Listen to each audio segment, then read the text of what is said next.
Lumière pour lire vous propose un voyage dans un monde parallèle, une dimension divergente, abstraite, qui cependant possède sa propre réalité, sa propre cohérence.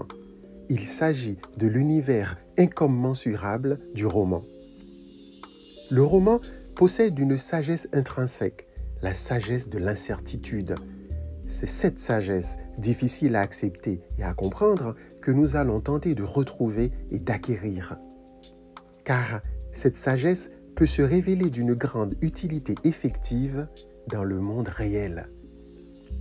Ce faisant, la littérature devient plus qu'une distraction passagère. Alors, cheminons à la lumière d'une œuvre.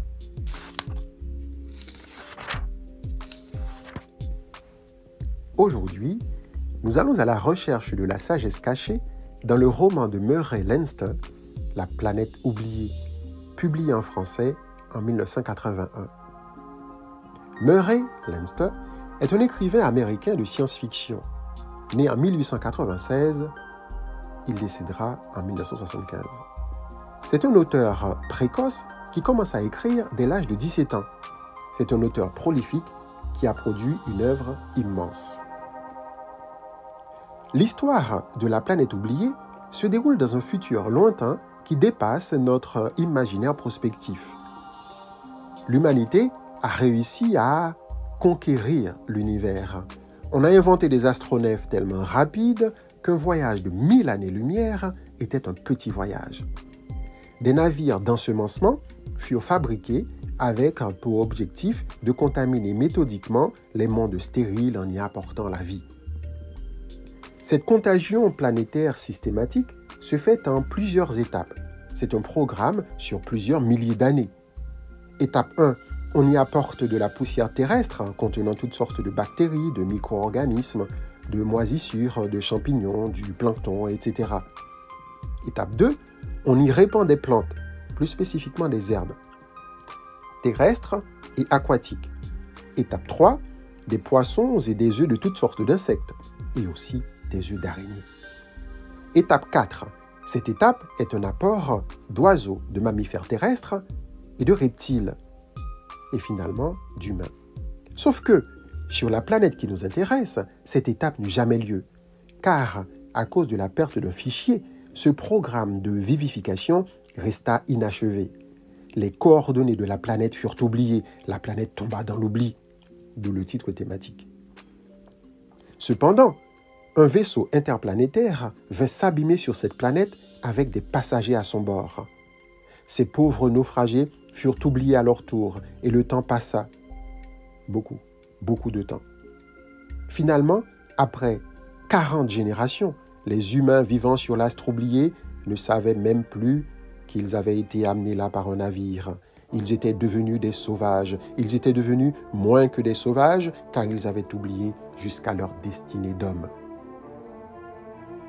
Leur communication devient très rudimentaire, ils ont perdu toute forme d'abstraction, et c'est là que commence l'histoire de Burl et de son clan.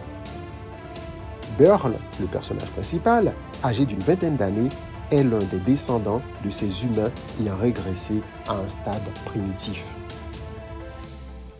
C'est une histoire qui se déroule dans le futur, mais qui représente les aventures d'un groupe d'humains, ressemblant à s'y méprendre, à l'idée que l'on se fait d'une société du Paléolithique.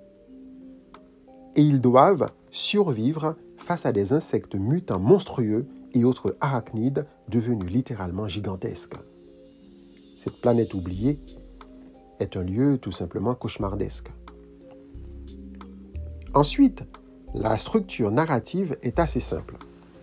Il s'agira de suivre un groupe d'humains lors de leur pérégrination vers un lieu hypothétiquement plus hospitalier.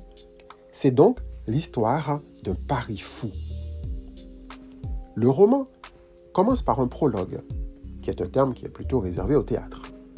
Le narrateur est hétérodiégétique. Ce n'est pas un personnage appartenant à l'histoire et il est omniscient. Le style, simple, est fluide et factuel. Les descriptions, s'appuyant sur des métaphores et des comparaisons plutôt habiles, peuvent être assez saisissantes. Si lorsqu'il aborde les prouesses technologiques, le roman exige la suspension volontaire de l'incrédulité du lecteur.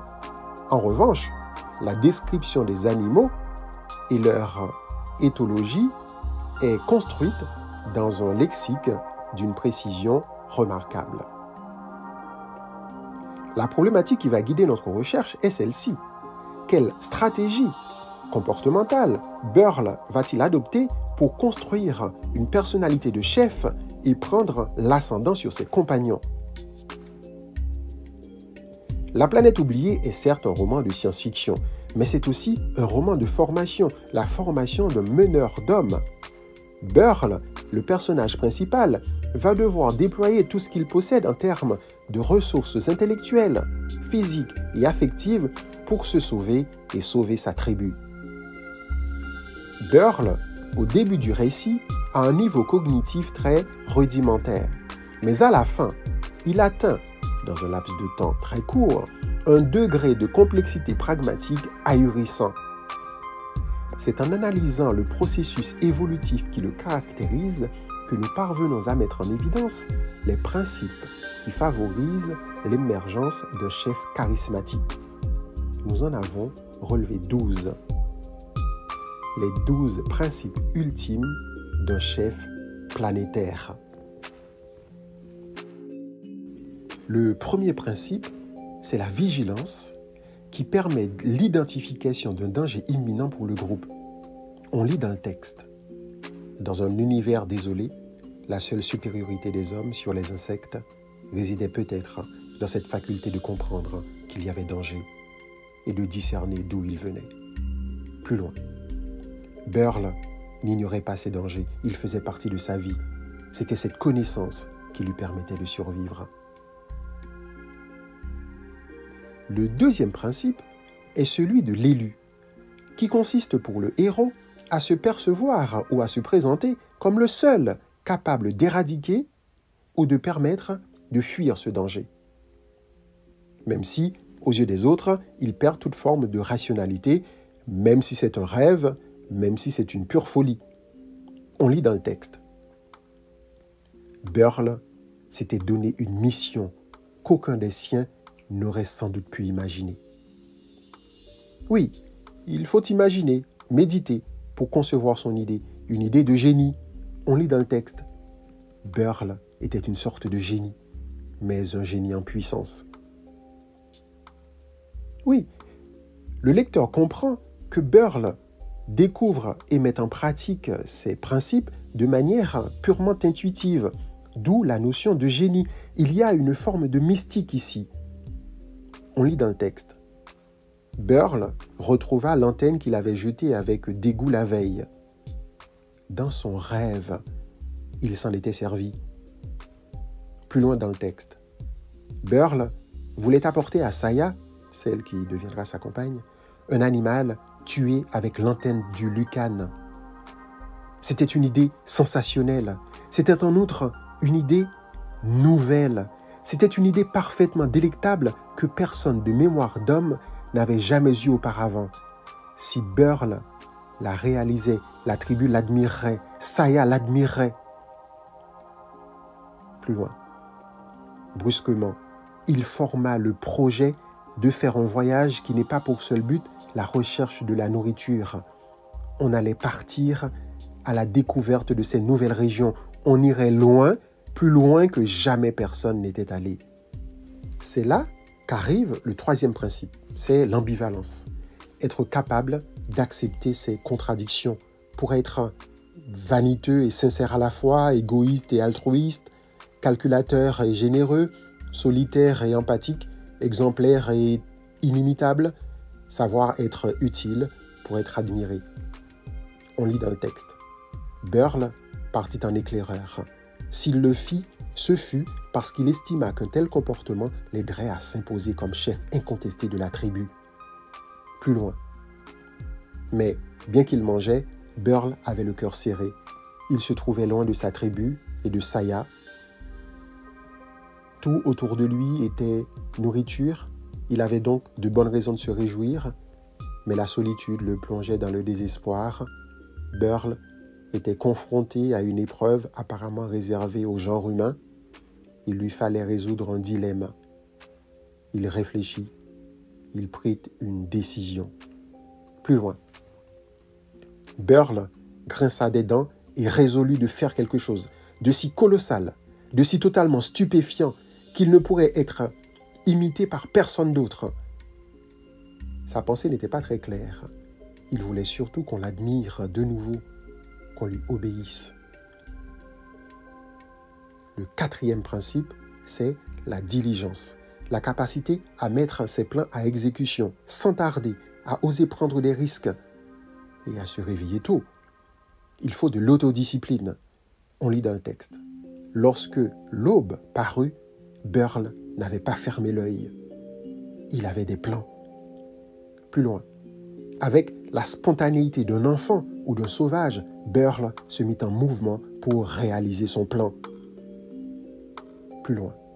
Il fallait se fier à la chance dans cette tentative qui était la plus folle que des humains aient jamais accepté de risquer. Le cinquième principe se réalise dans le courage, compris comme l'aptitude à dompter ses peurs. On lit dans le texte. Burl se retourna vivement. Son rire se transforma en hurlement de terreur. Dressé sur ses 8 pattes, la tarentule avançait vers lui. Ses mandibules étaient largement ouvertes. Ses dents à venin étaient dégainées. Elle était à 30 pas de Burl, à 20 pas, à 10 pas. Les yeux étincelants, elle sauta, ses 8 pattes étendues pour saisir sa proie. Burl poussa un nouveau cri et projeta ses bras devant lui pour repousser le monstre. C'était un geste d'horreur aveugle. Dans sa terreur, il serrait frénétiquement sa lance. Il la tendit en avant. Et la tarentule se jeta dessus. L'arme pénétra dans le corps de la bête féroce. Le sixième principe, c'est l'autosatisfaction qui crée la confiance en soi. Il faut prendre conscience de ses mérites et reconnaître ses victoires et le montrer par son apparence. Être narcissique? Peut-être. Un chef doit s'assumer et être facilement reconnaissable en tant que tel. Oui, le style compte. Il faut se rendre visible par des signes représentatifs. On lit dans le texte. Burl était envahi par une grande joie. Depuis près de 40 générations, sa tribu n'était que vermine fugitive, terrorisée par les insectes tout-puissants. Les hommes ne se défendaient pas, ils se cachaient. Lorsqu'ils étaient pris, ils attendaient la mort en hurlant de terreur. Mais lui, Burl, avait renversé les rôles. Lui, un homme, il avait tué une araignée. Il bomba le torse et une clameur triomphante sortit de ses lèvres. C'était un cri de chasse qui jamais poussé un homme sur la planète oubliée. Plus loin. Seul de sa tribu, Burl ne dormait pas, enveloppé de sa magnifique cape de velours, sa lance à portée de la main, ses antennes de papillons sur la tête. Il veillait au milieu de ses congénères. Plus loin. Mais il constatait avec une sorte de crainte respectueuse qu'il était quelqu'un de remarquable. Plus loin. Un étrange sentiment de supériorité habitait maintenant Burl. Il marchait en prenant moins de précautions. Il avait réfléchi. Il avait frappé. Il se trouvait merveilleux. Le septième principe, c'est le discernement, qui permet de distinguer un problème, qui lui appelle une solution, d'un état de fait qu'il faut accepter comme tel. Il faut être inventif. On lit dans le texte. L'envie lui prit à nouveau de montrer ce dont il était capable. Mais il avait perdu sa lance. Il estima donc indispensable de se mettre à réfléchir. Et aussi extraordinaire que cela puisse paraître, il y réussit. En un laps de temps étonnamment court, il trouva la solution à la plupart de ses problèmes. Il était nu, qu'à cela ne tienne, il se trouverait des vêtements.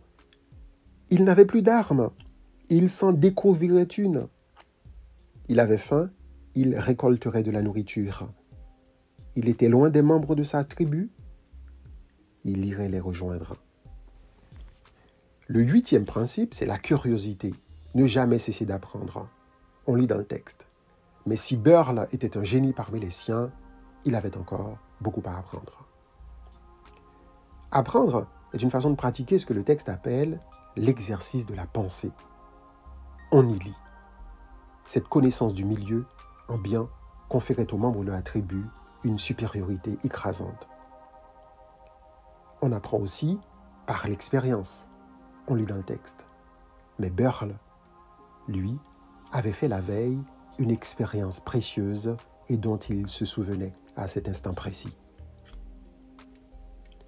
Le 9e principe, être réaliste, c'est-à-dire modeste, reconnaître ses limites. Quand l'adversaire est plus fort, fuir. Il faut savoir battre en retraite devant plus fort que soi ou remettre le combat à plus tard. On lit dans le texte. Des cliquetis secs ne tardèrent pas à se faire entendre à moins de 200 mètres. Les renforts arrivaient. Or, si seules les fourmis guerrières étaient dangereuses, une colonie quelconque de fourmis en marche pouvait se révéler redoutable. Il y avait de quoi mettre un homme en pièces. Burl s'enfuit sans demander son reste. Le 10e principe préconise d'accepter ses doutes pour les dépasser. On lit dans le texte. Chose curieuse, ce fut Burl lui-même qui commença à se sentir mal à l'aise. Sa gorge se serrait. Tout doucement, Burl commençait à regretter ses nouvelles résolutions. Et le seul moyen d'empêcher ses genoux de trembler était de continuer à avancer. Le 11e principe, c'est l'autorité. Il faut savoir se faire obéir. Et pour ce faire, tous les moyens sont bons. De la violence à la séduction, de la manipulation à la persuasion. Ici, il faut distinguer pouvoir et autorité. Le pouvoir implique la force et la contrainte, tandis que l'autorité véritable suscite l'adhésion par son ascendance, sa compétence, sa capacité à convaincre, sa capacité à inspirer confiance. On lit dans le texte. Burl grogna contre ses congénères et les entraîna plus loin. Ce déploiement d'autorité les étonna tellement qu'ils obéirent. Plus loin, quand l'opération fut terminée, Burl donna son dernier ordre d'un geste violent. Plus loin. Si Burl avait été là, les choses se seraient passées autrement. Il avait un tel ascendant sur les esprits que, même saisis de panique, les autres auraient cherché à voir ce qu'il faisait. Une autre façon d'asseoir son autorité, c'est de partager ses connaissances. On lit dans le texte. Tout en ouvrant la marche, Burl s'efforçait de penser en chef. Il les avait lancés à l'attaque des larves et des papillons qui pullulaient sur les choux géants, mais jamais les hommes de la tribu n'avaient fait face, comme lui, à un véritable danger. C'était là une lacune que le jeune homme se devait de combler au plus tôt. Il faut aussi savoir reconnaître les progrès de ses subalternes. On lit dans le texte. Burl se redressa et regarda fièrement ses compagnons. C'étaient maintenant des hommes qu'il avait devant lui. Plus loin. Un par un, Burl installa ses compagnons. Il leur donna des instructions sévères. Les autres, confiants mais effrayés, les suivaient. Plus loin. Cependant, ils avaient encore besoin que Burl pense pour eux. Guidés par lui, ils explorèrent leur nouvel environnement. Plus loin, les hommes ne progressent que grâce aux besoins ou à la crainte. Le 12e et dernier principe est celui de l'impact. Il faut accepter de changer le cours de l'histoire. On lit dans le texte. Tel fut l'événement qui changea toute l'histoire de l'humanité. sur la planète oubliée. Jusqu'alors, peut-être avait-il existé d'autres individus qui avaient essayé d'être des chefs, un peu à la manière de Burl. Mais jusqu'au jour où Burl eut l'énergie d'entraîner une tribu humaine hors d'une vallée remplie de nourriture pour donner l'assaut à une montagne et marcher vers l'inconnu, rien d'utile n'avait été fait. Burl était le premier homme à conduire d'autres hommes vers les montagnes. Oui, l'ascension de Burl est tout simplement prodigieuse. 12 principes pour un chef de génie: la vigilance, l'élection, l'ambivalence, la diligence, le courage, l'autosatisfaction, le discernement, la curiosité, la modestie, le doute, l'autorité, l'impact. Mais l'histoire ne s'arrête pas là. Pour découvrir la suite, lisez La planète oubliée de Murray Leinster. Finalement, un chef humain, n'est-ce pas celui qui parvient à donner l'illusion de conserver toujours son libre arbitre et de décider toujours, même quand tout devient catastrophique? Il reste à faire remarquer que l'auteur a collaboré avec le service d'information de l'armée américaine pendant la Seconde Guerre mondiale. Dans sa version originale, le roman est publié en 1954, moins de 10 ans après la guerre. Ainsi, on pourrait se demander quel type de chef réel Leinster avait en tête en concevant son personnage de Burl. On lit dans le texte: Burl prenait l'initiative. Il créait un lien entre les besoins de son peuple et l'obéissance qu'il lui demandait. Il montrait ainsi qu'il avait l'instinct de commandement. Une dictature ne commence pas autrement. Alors, à votre avis, à qui pensait l'auteur? Et surtout, vous, comment avez-vous lu ce roman? Lisez, relisez, parce que lire, c'est comme dormir en pleine tempête.